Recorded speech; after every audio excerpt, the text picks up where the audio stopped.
Assalamualaikum warahmatullahi wabarakatuh. Salam sehat, salam ceria.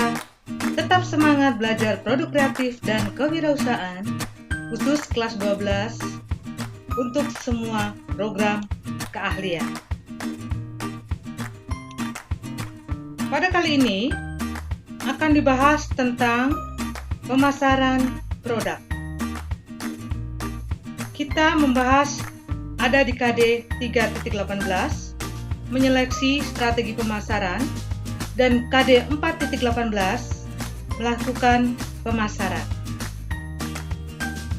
Tujuan pembelajaran kita mempelajari bab ini adalah: yang pertama, peserta didik dapat membuat media promosi berdasarkan segmentasi pasar.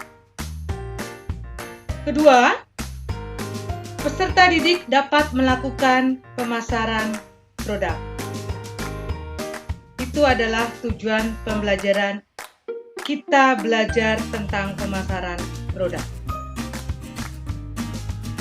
Sebelumnya, kita akan membahas di sini adalah segmentasi pasar. Apa itu segmentasi pasar? Apa yang dimaksud segmentasi pasar? Segmentasi pasar adalah suatu cara dalam membagi suatu pasar yang sifatnya heterogen menjadi kelompok satuan pembeli yang bersifat homogen. Maksudnya bagaimana? Pasar yang bersifat heterogen itu pasar yang menjual berbagai macam barang. Itu maksudnya adalah pasar heterogen. Dan menjadi satuan kelompok pembeli yang bersifat homogen. Apa itu ya pasar homogen? Pasar yang menjual satu jenis barang pada konsumen. Itu pasar yang sifatnya homogen. Jadi segmentasi pasar adalah suatu cara dalam membagi suatu pasar yang sifatnya berbeda-beda barangnya menjadi kelompok satuan pembeli yang barangnya bersifat satu jenis barang. Itu adalah segmentasi pasar. Nah, alasan mengapa kita melakukan segmentasi pasar? Alasannya adalah yang pertama, semakin banyaknya produsen. Kalau semakin banyak produsen, berarti pesaing kita semakin banyak. Itu alasan yang pertama. Yang kedua, membantu produsen menemukan segmen-segmen yang dapat dilayani secara baik dan maksimal. Yang ketiga, membantu produsen atau pengusaha untuk meraih keunggulan yang kompetitif terhadap saingannya melalui diferensiasi produk. Apa itu diferensiasi produk? Nanti kita bahas. Selanjutnya adalah tujuan kita mensegmentasi pasar. Tujuan segmentasi pasar yang pertama, agar lebih mudah membedakan pasar. Ibu contohkan di sini adalah wirausaha produk teknik kendaraan ringan. Dengan segmentasi pasar, pihak wirausaha produk teknik kendaraan ringan otomotif akan menggolongkan para pembeli yang homogen dijadikan tempat pemasaran produknya. Setelah disegmentasi, para pembeli dalam pasar tersebut lebih mudah dipahami dan dipenuhi seleranya. Dipenuhi selera sama siapa? Ya tentunya sama produsen. Tujuan yang kedua, pelayanan kepada konsumen menjadi lebih baik. Jadi, para konsumen tetap menjadi prioritas utama dalam hal pemasaran produknya. wirausahawan harus bisa memberikan layanan terbaik pada para konsumennya atau pembelinya.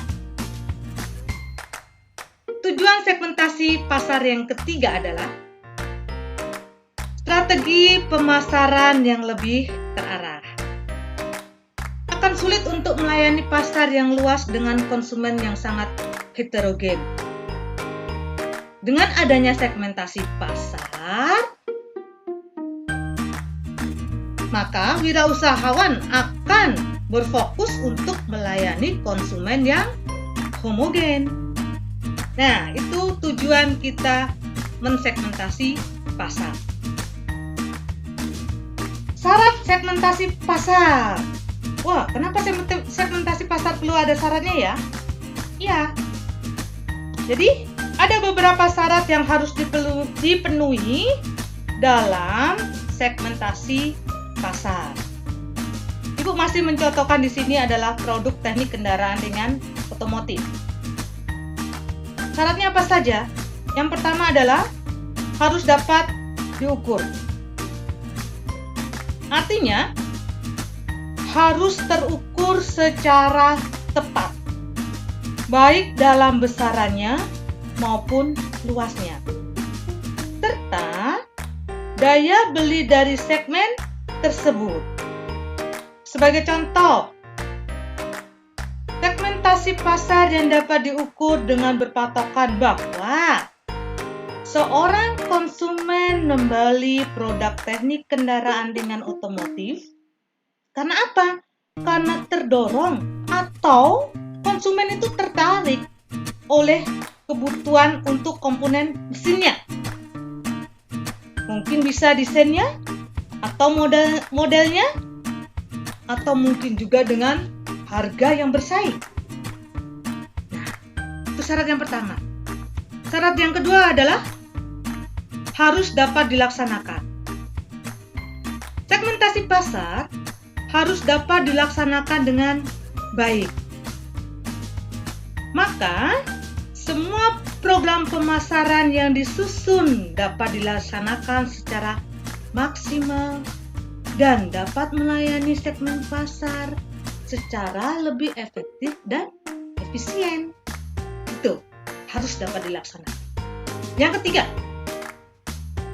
harus dapat dicapai. Segmentasi pasar harus dapat dicapai dengan baik. Segmentasi pasar yang telah ditentukan oleh suatu usaha harus dapat dijadikan sebagai pasar sasaran atau target market yang benar-benar potensial. Yang keempat, syarat yang keempat adalah harus cukup luas. Segmentasi pasar harus cukup luas. Meski segmentasi pasar bertujuan untuk lebih mempersempit kelompok target pasar, namun tetap harus cukup luas. Dengan demikian, dapat lebih menguntungkan produsen jika segmen pasar tersebut dilayani pihak wirausaha. Ya, itulah syarat-syarat segmentasi pasar. Sekarang adalah diferensiasi produk. Apa itu ya diferensiasi produk? Diferensiasi produk itu adalah upaya dari suatu usaha untuk membedakan produk yang dimilikinya dari produk-produk pesaing dalam sebuah sifat yang membuatnya lebih spesial atau yang diinginkan konsumen.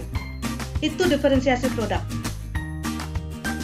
Strategi untuk melakukan kegiatan diferensiasi produk dapat kita lakukan atau dapat kita lalui melalui beberapa hal. Yang pertama adalah diferensiasi produk itu sendiri. Ini meliputi performanya, fiturnya, desainnya, dan keindahan atau estetika dari produk itu. Yang kedua, contohnya untuk produk kendaraan ringan otomotif adalah servis. Bagaimana tanggapan kecepatan servisnya, kemudahannya, delivery time-nya, empati ya, merasa memiliki juga. Ya. Yang ketiga, saluran distribusi itu sendiri. Saluran distribusi, kemampuan menjual dan kemampuan pemasarannya. Itu saluran distribusi. Yang keempat, SDM-nya. Apa SDM ya? Oh, SDM itu sumber daya manusianya. Bagaimana cara kerjanya, budaya kerjanya, apa mereka disiplin, ogah-ogahan, males. Nah, itu budaya kerja.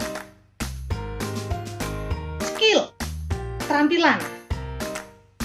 Bagaimana keterampilannya? Bagaimana cekatannya mereka? Ya, gitu. Yang kelima, citra perusahaan. Nah, kalau udah citra perusahaan itu pasti harian merek yang dilihat, oh itu merek perusahaan itu, wow, keren. Logonya, asosiasi karakter, dan lainnya. Ya, selanjutnya adalah langkah-langkah mensegmentasi pasar. Masih contoh di sini adalah produk teknik kendaraan ringan otomotif. Langkah-langkah mensegmentasi pasar produk teknik kendaraan ringan otomotif. Yang pertama adalah segmentasi pasar itu sendiri. Dalam fase ini, wirausahawan berusaha mengidentifikasi serta membagi pasar menjadi beberapa kelompok segmen. Selanjutnya dikembangkan segmen pasar yang bisa menguntungkan. Setelah dibagi-bagi, kemudian diadakan evaluasi terhadap daya tarik segmen tersebut. Itu langkah yang pertama. Langkah yang kedua, penargetan pasar. Berupa fase menyeleksi serta melakukan kegiatan evaluasi satu atau beberapa segmen yang akan dipilih. Itu penargetan pasar. Pangsa pasarnya siapa? Itu penarget pasar masuknya di sini. Ketiga, penempatan pasar. Yang dimaksud adalah berupa fase menciptakan suatu penempatan produk yang sesuai dengan alam pikiran dan benak konsumen. Penempatan produk teknik kendaraan ringan otomotif misalnya bisa ditempatkan pada sebuah toko otomotif yang khusus menjual produk onderdil, menjual produk-produk bodi-bodi mobil, bodi-bodi motor, serta aksesoris kendaraan seperti mobil dan lain sebagainya. Nah, itulah tadi kita belajar tentang segmentasi pasar. Nah, tugasnya adalah sekarang menanya. Masing-masing siswa membuat pertanyaan tentang bagaimana ya cara wirausahawan itu mensegmentasi pasar? Bagaimana ya cara produsen itu mensegmentasi pasar? Kamu cari, bisa melihat di internet, bisa bertanya kepada teman atau kepada bapak dan ibu guru. Diingat, di sini membuatnya produk sesuai dengan jurusan masing-masing. Oke, terima kasih perhatiannya untuk kesempatan kali ini. Terima kasih. Bertemu kembali dengan masih ke Masih kita akan bertemu kembali ke pemasaran produk. Video yang kedua, kita akan belajar tentang pemasaran online. Terima kasih. Wassalamualaikum warahmatullahi wabarakatuh.